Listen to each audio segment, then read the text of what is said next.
Hey everybody, Synergy here. Welcome to my end of the year Q&A video. A while back, I asked people on Twitter to send me questions, and I would be answering them in a video at the end of the year, and it's the end of the year, so welcome.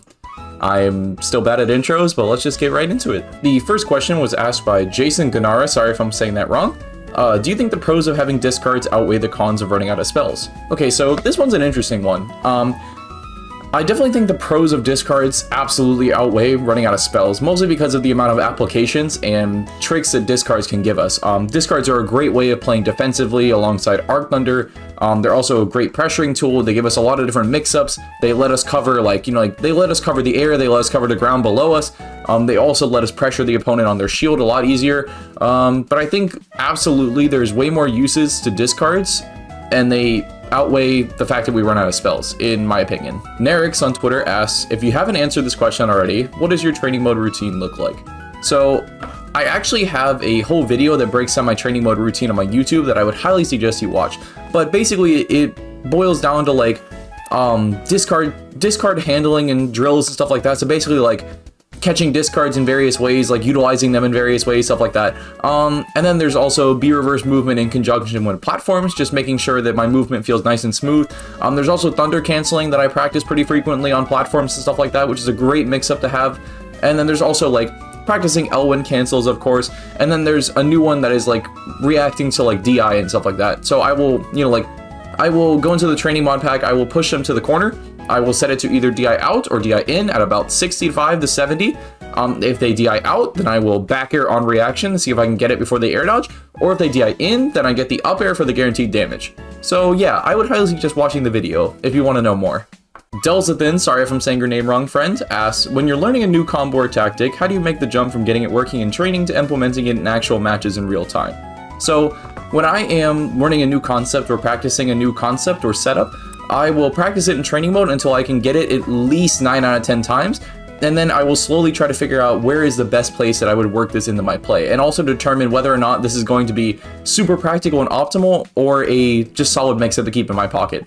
So for example, the new weak hit up air into down air tech chase setup that I posted on Twitter a couple days ago, I will use that as like a mix-up, I usually will use weak hit up air in conjunction to if I think they're gonna spot dodge, I can use it as a landing mix-up to mix up my timings if they're trying to parry me, various stuff like that.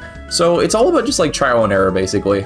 Crust on Twitter asks, Date Bayo. Okay, so Date Bayo is essentially the thing that Naruto says in the Japanese dub of the Japanese dub of the show. It's basically the Japanese equivalent of believe it, but it also doesn't really mean anything. So he will mostly just throw it in at the end of sentences sometimes, and you could think of it as the Japanese version of believe it, but it really doesn't mean anything. But I use it as my in-game tag because Naruto's my boy, basically. That's about it. I just like the word. Landon on Twitter asks, how the fuck do I play Robin Wolf? It looks really painful for Robin. The Robin Wolf matchup is incredibly lame. The way you want to be playing it is definitely more defensive based, so focus on covering Wolf's landings with your big aerials, like short hop up air and stuff like that, and try to just space yourself right outside of his range. He beats us in the boxing game, but we beat him in range. When Wolf lands on our shield the right way, there's not a lot we can do about it besides parry, so it's best to just play around his range rather than trying to contest it or try to beat it, basically, if that makes sense. Playing patient also lets you react to laser a lot easier. So, usually when he lasers, I will L Thunder on reaction, mostly because L Thunder is transcendent. Well, L Thunder and laser are transcendent, don't quote me on that, but they do pass right through each other and we trade in damage. But unlike laser, L Thunder has actual knockback, so I will almost always take that trade. And also L Thunder, I believe, does about 2% more damage than laser, so it's a good trade. Muttley on Twitter asks, is Pokemon Trainer mid-tier? Muttley on Twitter also asks, okay, but actually, how do I get offline practice if you don't have friends to play offline consistently? So if I don't have people to practice with consistently, I will usually just focus on practicing my training mode routine pretty much every day or whenever I can offline, and then I will fight against level 9 CPUs. They're not great opponents, but they do keep your hands nice and warm and your execution sharp. So if you're not able to practice with friends, every day and stuff like that, or just you're not able to practice with them consistently, then definitely focus on just offline practice and just keeping your hands and your mind sharp. Kendo on Twitter asks, best advice you can give to a Robin main apart from movement? I definitely think proper resource management is absolutely key to playing Robin correctly. A good example of this is like, let's say you get thrown off stage and you only have like 1 or 2 uses left of Levin. So I tend to just fair twice to get rid of the discard, and then I will jump back and catch the discard and recover. Doing this gives us, one, it lets Levin recharge while we're recovering and holding ledge, which is very useful, and 2, it also gives us access to discards, which makes getting off the ledge a lot easier, because typically we're a character that doesn't have a lot of ledge mix. Like, we have ledge mix, don't get me wrong, like there's a lot of it, but it's also not a lot at the same time, like compared to other characters, in terms of like safeness as well. So discards really help to mediate that.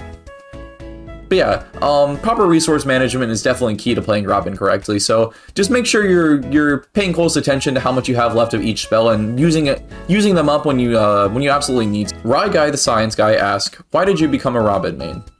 And the short answer is, I don't know. It takes me back to CEO 2017, which was actually my first tournament ever. I went to that tournament as a Sheik main, and when I sat down to play my first match, I picked Day Zero Robin. Like, I've never touched a character a day in my life, and it just clicked. It works. I don't know why I did it to this day, but a friend of mine lent me her copy of Awakening, and I fell in love with the character, so I was like, okay, I guess I'll main this character. And truthfully, looking back now, I definitely don't regret it because of where I am now, too. So I'm really grateful that I did that.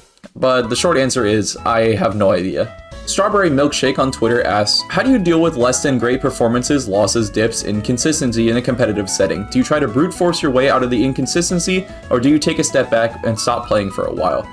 So, if I find myself getting lackluster results, or just results that I'm not satisfied by, I usually like to take a step back and just try to understand why it's happening. So, let's say I lost for a specific reason, I will think, okay, I lost because I did this or this or this. How can I fix that? And usually when I go home from traveling, I will take the time, like 2 or 3 days to just try to figure out how to get rid of that play, or just try to fix my errors and then go back in with a stronger head.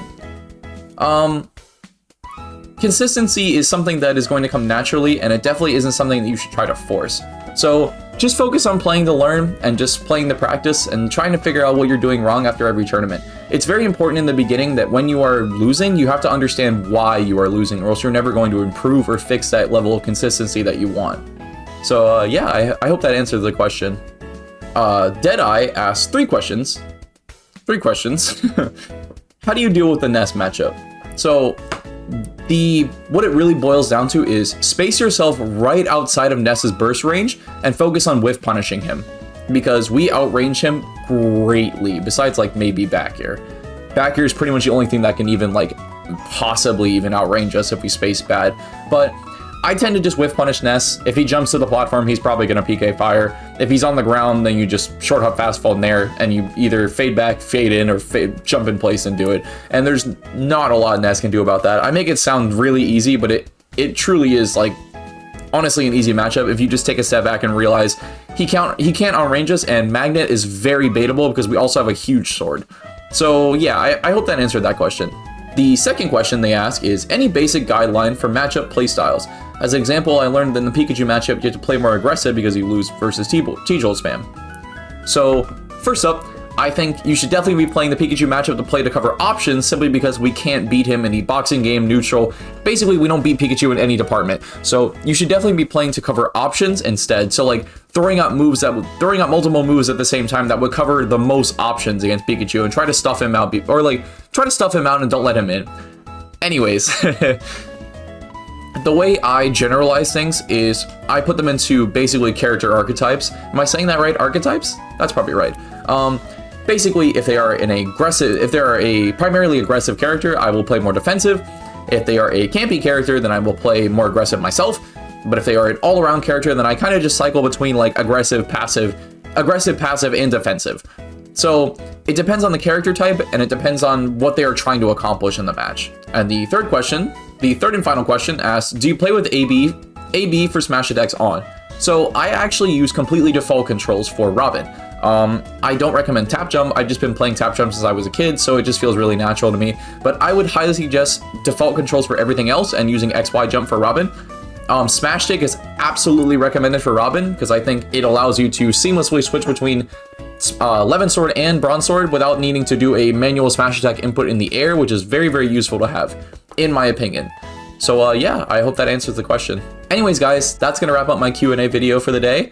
Thank you guys so much for everybody that submitted questions to me, and I promise you content will be back in full swing next year. I will try to make content as much as I can in terms of streams and YouTube, but this year was just definitely more difficult just because of the fact that I was traveling a ton, especially the last like 3 or 4 months. So yeah, I hope you understand. But yeah, thank you guys so much for watching, and you all have a happy new year. I will see you all next year. Take care, guys.